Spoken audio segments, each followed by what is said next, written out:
Match से report कर रहे हैं शराफत अली शराफत। डिप्टी कमिश्नर मोहम्मद खिजर अफसाद चौधरी ने रमज़ान बाजार मैसी का विजिट किया। उन्होंने रमज़ान बाजार में रियायती नरखों पर अशिया खुर्दनोश की फराहमी, वजन और मयार को चेक किया।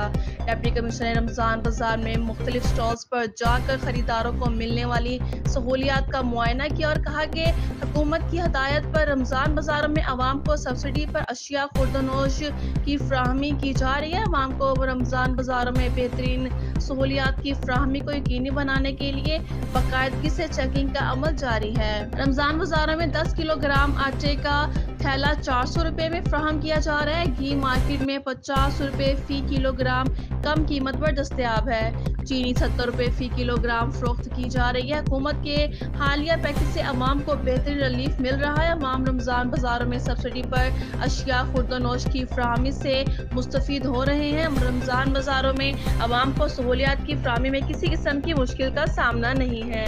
इस मौके पर असिस्टेंट कमिश्नर मैसी गुलाम मुस्तफा भी मौजूद थे।